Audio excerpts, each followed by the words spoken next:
नमस्कार सगळ्यांना. स्वागत आहे परत एकदा सर्वांचं आपल्या आवडत्या चॅनलवरती. तर कामगार आयुक्तालयामध्ये ज्या विद्यार्थ्यांनी निरीक्षक, लेखापाल अथवा लघुटंकलेखक अशा कुठल्याही संवर्गाला अर्ज केला असेल, तर तुम्हाला परीक्षेमध्ये जवळपास 60 जे प्रश्न आहेत, ते नॉन तांत्रिकचे असणार आहेत. म्हणजे त्याच्यामध्ये आलं मराठी व्याकरण, त्यासोबत इंग्लिश ग्रामर, ओके. त्यानंतर गणित आणि बुद्धिमत्ता आहे आणि त्याच्यासोबत सामान्य ज्ञान. या 4 विषयांचे प्रत्येकाचे 15-15 प्रश्न असे मिळून 60 प्रश्न तुम्हाला जवळपास 120 गुणांसाठी विचारले जाणार आहेत.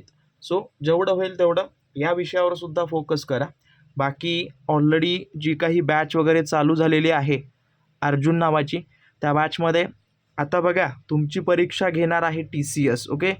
सो TCS तुमची परीक्षा घेणार आहे आणि याच्यामध्ये TCSसाठी नवीन असलेला विषय कायदे आणि अधिनियम आहेत, ओके. जे काही 50 कायदे आहेत त्या 50 कायद्यावर ऑलरेडी आमच्या टीमनं MCQ बनवून दिलेले आहेत, ओके. सो या बॅचमध्ये ज्यांनी प्रवेश घेतला नसेल, सो लवकरात लवकर प्रवेश घ्या.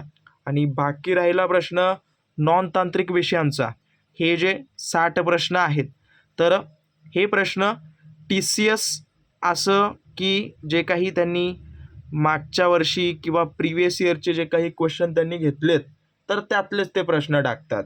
त्यामुळं TCSनं घेतलेल्या जवळपास 1000 प्रश्नपत्रिका आमच्याकडं उपलब्ध आहेत. त्याचा अभ्यास करून आम्ही सराव पेपरसुद्धा या बॅचमध्ये उपलब्ध करून देत आहोत. सो पहिला पेपर ऑलरेडी झाला आहे. सो ज्यांनी कोणी सोडवला नसेल सो सोडवा. सो आज आपण काय करणार आहोत, हेच 4 विषयांचे महत्त्वाचे प्रश्न पाहणार आहोत. सो पाहूयात पहिला प्रश्न, की खालील प्रश्नचिन्हाच्या जागी योग्य असलेला शब्द सांगा, ओके. शब्द म्हणण्यापेक्षा हेच ॲज इट इज बघायला गेलं तर प्रश्नचिन्हाच्या जागी संख्या. आता इथं बघा सिरीज कशी आहे, की 18, 20, त्यानंतर परत 57 आणि 122, त्याच्यासोबत प्रश्नचिन्ह. आता बघा याच्यामध्ये काय आहे, 18 आणि 20 मध्ये कितीचा फरक आहे, 2चा फरक आहे, बरोबर. त्यानंतर 20 आणि 29 मध्ये कितीचा फरक आहे, 9चा. त्यासोबत 29 आणि 27 मध्ये 57 मध्ये कितीचा फरक आहे, तर बघायला गेलं 28चा असेल ना, हां. परत 57 आणि 122 मध्ये कितीचा फरक आहे, तर बघायला गेलं तर 122 मधून 57 मायनस केलात तर किती, 65चा फरक येतो, ओके. सो आता बघा, आता या फरकावरून आपल्याला कळलंय का की पुढं काय असेल, नाही कळलेलं आहे. थोडंसं याला एक्सप्लेन करा की बाबा 2, 9 आणि 28 आणि 65 याच्यामध्ये नेमकं काय असं सिमिलर आहे जे की आपल्याला पुढचं फरक किती असेल हे कळेल. तर 2 जर बघायला गेलं तर 1चा घन प्लस 1 केला तर तुम्हाला 2 मिळतं, बरोबर. त्यानंतर 9 जर काढायचं असेल तर आपण 2चा घन प्लस 1 केलात तर तुम्हाला 9 मिळतं, ओके. म्हणजेच 2चा घन किती आहे, 8 आहे. 8 मध्ये 1 मिसळला तर किती येतं, 9 येतं. त्याच पद्धतीनं इथं किती घेतला, 1चा, इथं किती, 2चा. म्हणजे येणारी सिरीज 3चा घन प्लस 1 असेल, बरोबर. तर 3चा घन आहे 27, 27 मध्ये 1 मिसळलास 28, तर इथं 28 आपलं आलं उत्तर.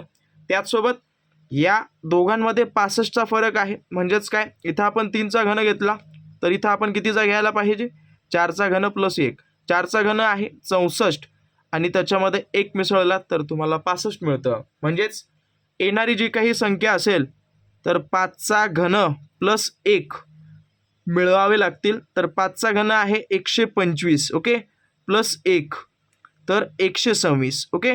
म्हणजेच या संख्येमध्ये आणि इथं जी काही प्रश्नचिन्हाच्या जागी असलेली संख्या आहे तर या दोघांमध्ये कितीचा फरक असायला पाहिजे, 126चा. तर सिंपल 122 मध्ये काय करा, 126 मिसळून द्या, ओके. तर या दोघांची बेरीज जी काही येईल ती आपली काय असेल, संख्या असेल, ओके. सो ऑप्शन नंबर क इथं तुम्हाला दिसत असेल, हा जो काही आहे तो या ठिकाणी याचं उत्तर दिलेलं आहे, ओके. आणि आज जे काही प्रश्न घेतोय ते सर्व TCSनं विचारलेले प्रश्न आहेत आणि जेवढं होईल तेवढं परीक्षेपर्यंत TCSनं विचारलेल्या प्रश्नांचा सराव करा, ओके. कुठलाही क्लास काहीही बेसिक टू ॲडव्हान्स असं तसं सांगणारे खूप आहेत. त्यामुळं जे तुमच्यासाठी योग्य असेल तेच तुम्ही करा, तरच तुम्ही जे आहे ते कामगार आयुक्तालयामध्ये ज्या पदासाठी अर्ज केला आहे तिथं व्यवस्थित सिलेक्शन मिळवसाल, ओके. हां, खूप मोठे आहेत क्लासेस, 1200, 12,000 अशी खूप फीस आहेत. सो थोडंसं सांभाळून बघा आपल्याला नेमका अभ्यास काय करायचा आहे आणि आपण करू शकतो का. ओके, त्या पद्धतीनं राहा. परत स्पष्ट या शब्दाचा समानार्थी शब्द सांगा. तर स्पष्ट नावाचा जो काही शब्द आहे तर त्याचा समानार्थी असलेला शब्द आहे निखालस. ओके, आणि अजून एक सांगायला गेलं तर आमचं जे ॲप आहे स्टडी विथ गुरु ते प्ले स्टोअरला आहे. ज्यांना कुणाला मिळत नसेल त्यांनी खाली लिंक वगैरे दिलेली आहे. ओके, किंवा माझा नंबर हा आहे 7620174396. ओके, तर या नंबरवरती व्हॉट्सअप करा. मी लिंक वगैरे शेअर करून देईल. जर काही माहिती हवी असेल तर अवश्य मला विचारू शकता. बाकी स्तुती म्हणजे काय? स्तुती म्हणजे एक पद्धतीनं प्रशंसा. ओके, कौतुक, ते त्याचं समानार्थी शब्द झाला. आता शिताफी म्हणजे काय?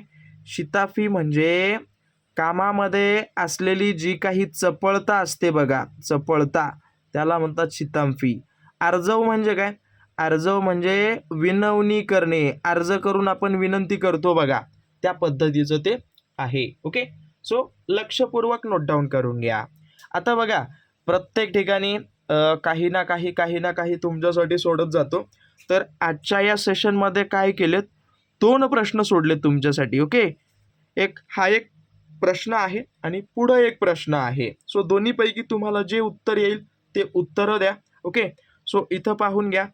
फोर्ससाठी जो काही शब्द दिलाय तो आहे SJVIG. त्यानंतर क्लोजसाठी शब्द दिलाय PGSIW.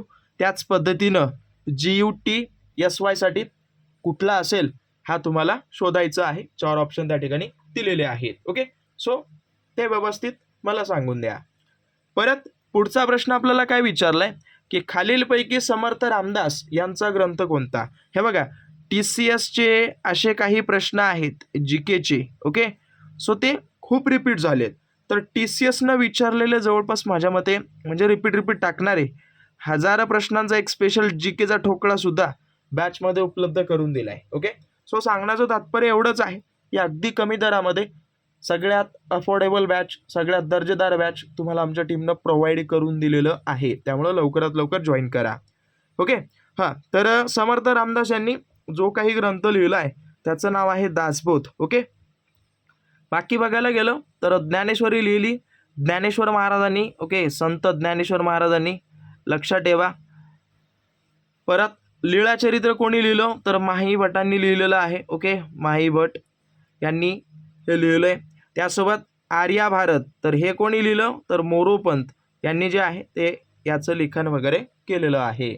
थोडंसं अक्षर व्यवस्थित नसेल तर माझ्या बोलण्याकडं लक्ष द्या, परत सांगतोय. ओके, हां, परत डोक्यावर मिरे वाटणे. ओके, डोक्यावर मिरे वाटणे या वाक्यप्रचाराचा अर्थ सांगणारा वाक्यप्रचार कोणता.